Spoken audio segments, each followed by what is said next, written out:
नमस्कार, मी विजय Nimbalkar. Tarun Bharat news bulletin मध्ये आपल्या सर्वांचं स्वागत. आता पाहूयात ठळक घडामोडी.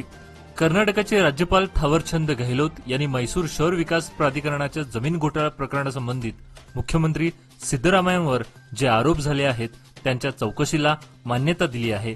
त्यामुळे मुख्यमंत्री सिद्धरामय्यांच्या विरोधात खटला चालवला जाणार आहे. ज्यामुळे कर्नाटकात राजकीय तणाव वाढला असून राज्याचे मुख्यमंत्री सिद्धरामय्या यांच्या विरोधात मुडाद्वार करण्यात आलेल्या जमीन अधिग्रहण प्रकरणात घोटाळा केल्याचा आरोप आहे. सिद्धरामय्या यांनी या प्रकरणात घोटाळा करून त्यांच्या पत्नीला लाभ मिळवून दिला. सुरुवातीला सिद्धरामय्या यांनी हे आरोप फेटाळले होते. त्यांनी हा दावाही केला होता की मुख्यमंत्री म्हणून यामध्ये कुठलाही हस्तक्षेप केला नाही असंही म्हटलं होतं. मात्र आता राज्यपाल थावरचंद गेहलोत यांनी त्यांच्या विरोधात खटला चालवण्यास संमती दिली आहे. त्यामुळे सिद्धरामय्या अडचणीत अडकले आहेत. पश्चिम बंगालमधील कोलकाता शहरात एक घटना घडली. त्यानंतर देश हादरला. कोलकात्यातील प्रशिक्षणार्थी डॉक्टरांच्या बलात्कार आणि हत्या प्रकरणी देशभरातून संताप व्यक्त केला जात आहे. बेळगावती याचे पडसाद पाहायला मिळत आहेत. राज्यात ठिकठिकाणी मोर्चे निघत आहेत. तसंच डॉक्टरही संपावर गेले आहेत. बीएमएस डॉक्टरांचा संपाचा आजचा 5वा दिवस आहे. मागच्या 5 दिवसांपासून हे काम बंद व चालू आंदोलन सुरू आहे. त्यामुळे शहरातील शासकीय व खासगी रुग्णालयामधील रुग्णांचे हाल होत आहेत. अनेक रुग्णांना तासनतास प्रतीक्षा करावी लागत आहे, तर उपचार न मिळालेल्या काही रुग्णांना परत जावं लागत आहे. आज शनिवारी चन्नवा चौक येथे विराट मोर्चा काढून जिल्हाधिकाऱ्यांना निवेदन देण्यात आले. यावेळी कोलकात्याच्या घटनेचा तीव्र निषेध व्यक्त करून खून झालेल्या डॉक्टरांच्या कुटुंबियांना न्याय द्या अशी मागणी करण्यात आली. बेळगाव महानगरपालिकेच्या काउन्सिलिंग सभेत सन 2022-2023च्या बिल संकलनातून जमा झालेल्या निधीबाबत महत्वाची चर्चा झाली. या दरम्यान अर्थसंकल्पामध्ये असलेल्या अपूर्ण माहितीच्या पार्श्वभूमीवर सभा दुपारपर्यंत तहकूब करण्यात आली होती. महानगरपालिकेच्या सभागृहात महापौर सविता कांबळे यांच्या अध्यक्षतेखाली परिषदेची बैठक आयोजन करण्यात आली होती. सर्वप्रथम महानगरपालिकेच्या नामनिर्देशित सदस्यांचा पदग्रहण समारंभ पार पडला. सभेच्या सुरुवातीलाच विरोधी पक्षनेते मुजमिल ढोनी यांनी प्रभागावर अनुदान वाटपातील भेदभाव दुरुस्त करण्याची मागणी केली.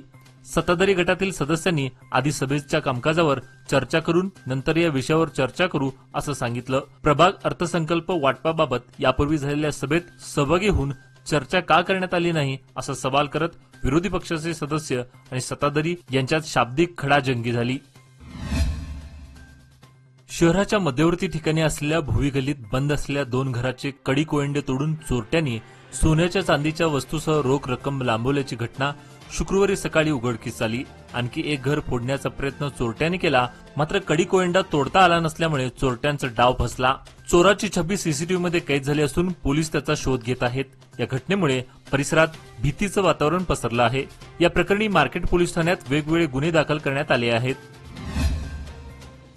खानापूर तालुक्यातील प्रभूनगर येथे परिवहन मंडळाची बस गाडी नियमितपणे थांबवावी अशी मागणी करत या भागातील शाळा आणि महाविद्यालयीन विद्यार्थ्यांनी आज शनिवारी आंदोलन छेडले. आज परीक्षा असल्याने विद्यार्थ्यांना शाळा कॉलेजला पोहोचण्याची घाई होती, परंतु सकाळपासून एकही बस थांबत नसल्याने संतप्त विद्यार्थ्यांनी आंदोलनाचे हत्यार उगारले आणि रस्त्यावरून जाणाऱ्या सर्व बसेस विद्यार्थ्यांनी अडवले. त्यामुळे रस्त्यावर चक्काजाम झाला होता. यामुळे प्रशासनाने तातडीने याकडे लक्ष देऊन विद्यार्थ्यांच्या समस्या सोडवाव्यात अशी मागणी विद्यार्थी करू लागले आहेत. कमी कालावधीत आकर्षक परतावा लोकमान्य सोसायटी सादर करीत आहे अनमोल आर्थिक ठेव योजना, जी देते तुमच्या गुंतवणुकीवर 10% परतावा, तेही फक्त 13 महिन्यांमध्ये. अधिक माहितीसाठी कॉल करा 1800-212-4050. योजना फक्त सभासदांकरता. नियमवाटी लागू. लोकमान्य, जिथे पैसा वाढतो आणि नातं वृद्धिंगत होतं. 110 केव्ही कनबर्गी उपकेंद्र मार्गावरील वीज वाहिनींची देखभाल व दुरुस्तीच्या कारणास्तव कनबर्गीसह विविध विभागाचा वीज पुरवठा रविवार दिनांक 18 रोजी सकाळी 9 ते सायंकाळी 5 पर्यंत खंडित होणार आहे. केआयडीबी अटोनगर औद्योगिक वसाहत, केआयडीबी औद्योगिक वसाहत, Siddheshwar foundries, Tata power, Baraswal, Ashiyana industrial, KIADB exhibition centre, KSRTC depot, प्रदूषण नियंत्रण मंडळ, Yadav industry Kanbargi, Rani Channammanagar, BUDA layout, Subhash Nagar, Kapileshwar colony, Samarthnagar, Omnagar परिसर, सुभाष मार्केट परिसर, आनंदवाडी, अनगोळ वडगाव मेन रोड, भाग्यनगर 1 ते 10 क्रॉस, संभाजीनगर, अन्नपूर्णेश्वर नगर, केशवनगर, आनंदनगर, आदर्शनगर आदी परिसराचा वीज पुरवठा खंडित होणार असल्याचं हेस्कॉमने कळवलं आहे. वडगाव येथील विसर्जन तलाव शेजारील विहीर ढासळल्याने विसर्जन तलाव धोकादायक बनला आहे. त्यामुळे मागील 4 वर्षांपासून या ठिकाणी श्रींच्या विसर्जनाची समस्या निर्माण झाली असून परिणामी घरगुती गणेश मूर्ती विसर्जनासाठी वडगावमधील नागरिकांना जुने बेळगावपर्यंतचा प्रवास करावा लागत आहे. जुने बेळगाव येथे मोठ्या प्रमाणात गर्दी होत असल्याने वडगाव येथील विसर्जन तलावाची सुरक्षा निश्चित करून तो पुन्हा वापरावा अशी मागणी परिसरातील गणेश भक्तांकडून केली जात आहे. मागील 4 वर्षांपासून मागणी करून देखील अद्याप विसर्जन तलावाची दुरुस्ती करण्यात आली नाही. त्यामुळे वडगावमधील नागरिकांची गैरसोय होत आहे. हा विसर्जन तलाव 2020 मध्ये ढासळला आहे. विसर्जन तलावाच्या बाजूला असलेली विहीर कोसळली असल्याने विसर्जन तलाव धोकादायक झाला आहे. मी मुख्यमंत्री पदाचा राजीनामा देण्याचा प्रश्न उद्भवत नाही. माझ्यावर खटला चालवण्यामागे मोठे राजकीय पडयंत्र असून मंत्री आणि आमदार माझ्या बाजूने आहेत. राज्यपालांच्या या भूमिकेबाबत आपण कायदेशीर लढा देण्यास तयार आहोत, अशी प्रतिक्रिया मुख्यमंत्री सिद्धरामय्या यांनी शनिवारी व्यक्त केली. राज्यपालांनी माझ्यावरील खटल्यासाठी परवानगी दिली असून निवडून आलेले सरकार अस्थिर करण्याचा विरोधकांचा हा प्रयत्न आहे. आपण राज्यपालांच्या निर्णयाचा आदर करतो. याचप्रमाणे कायदेशीर लढाईसाठी आमची तयारी आहे. राज्यपालांचा निर्णय घटनाबाह्य आहे. मी राजीनामा देण्याचा प्रश्न उद्भवत नाही, अशी प्रतिक्रिया मुख्यमंत्री सिद्धरामय्या यांनी दिली.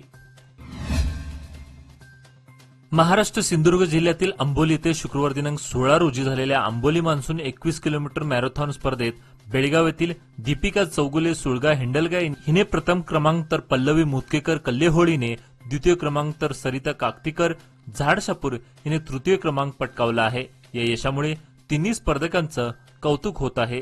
सकाळी 6 वाजता आंबोली गावापासून हिरणकेशी रोडवर मॅरेथॉनला सुरुवात झाली. ही मॅरेथॉन 6 किलोमीटर व 21 किलोमीटर अंतर अशी होती. स्पर्धेमध्ये सहभागी झालेल्या स्पर्धकांना मान्यवरांच्या हस्ते चषक, पारितोषिक व टी शर्ट आणि मेडल देण्यात आले. यावेळी राहुल देसूरकर व कोच महेश पाटील हे उपस्थित होते. रोटरी क्लब ऑफ बेळगाव दर्पणच्या 78व्या स्वातंत्र्य दिनाच्या शुभदिनी महावीर भवन हिंदुवाडी बेळगाव येथे जितो बेळगावच्या संयुक्त विद्यमाने मेगा रक्तदान शिबिराचं आयोजन करण्यात आलं होतं. हे मेगा रक्तदान शिबिर असल्याने बेळगावातील अनेक संस्था या कार्यक्रमात सहभागी झाल्या होत्या. डॉक्टर महादेव दीक्षित यांची प्रमुख उपस्थिती होती. रक्तदात्यांच्या सहकार्याने 738 युनिट रक्त संकलित करण्यात आले असून यावेळी रुपाली बी जनाज, शीतल चिलामी, डॉक्टर श्रीदेवी रेवन्नावर व महिला उपस्थित होत्या. उज्ज्वल भविष्याच्या गुंतवणुकीची सुरुवात लोकमान्य सोसायटी सादर करीत आहे. मान्सून ठेव योजना, जी देते तुमच्या गुंतवणुकीवर 10.25% परतावा, तेही फक्त 500 दिवसांमध्ये. अधिक माहितीसाठी कॉल करा 1800-212-4050. योजना फक्त सभासदांकरता. नियम वाटी लागू. लोकमान्य, जिथे पैसा वाढतो आणि नातं वृद्धिंगत होतं. 7व्या वेतन आयोगाची अंमलबजावणी 1 जुलै 2022 ते 31 जुलै 2024 अवधीत निवृत्त झालेल्या नोकरांना समावेश करून करावी, अशा मागणीचे निवेदन चिक्कोडी येथील निवृत्त सरकारी कर्मचारी संघटनेच्या वतीनं तहसीलदार चिदंबर कुलकर्णी यांना देण्यात आले.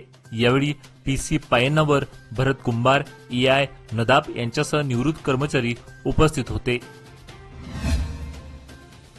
बेकायदेशीरपणे फटाके विक्री करणाऱ्या गोदामावर संकेश्वर पोलिसांनी कारवाई केली. या कारवाईत 9400 किलो फटाके जप्त करण्यात आले असून संबंधितावर गुन्हा दाखल करण्यात आला आहे. प्रशासनाकडून कोणताही परवाना न घेता फटाके विक्री करणाऱ्यावर संकेश्वर पोलिसांनी ही कारवाई केली आहे.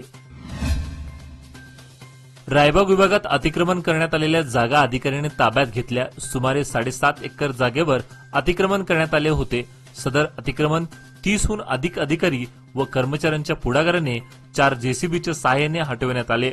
रायबाग येथील रामा केदारी किचडे, बसू बन्नप्पा किचडे व संजू सदाशिव ताराळ यांनी अरण्य विभागाच्या 7.5 एकर जमिनीवर अतिक्रमण करून बळकावली होती. मिळालेल्या माहितीच्या आधारे कागदपत्रांची तपासणी करून अधिकारी नागराज भीमगोळ, वासिम टी, उमेश प्रधाने यांच्यासह चिक्कोडी, रायबाग व रामदुर्ग अरण्य विभागातील अधिकारी व कर्मचाऱ्यांनी सदर मोहिमेमध्ये सहभाग घेतला होता. आजचे बातमीपत्र इथेच संपले. अधिक माहिती व ताज्या घडामोडीसाठी पाहत राहा तरुण भारत न्यूज चॅनल. तसेच आमच्या चॅनलला लाईक, शेअर आणि सबस्क्राईब करायला विसरू नका.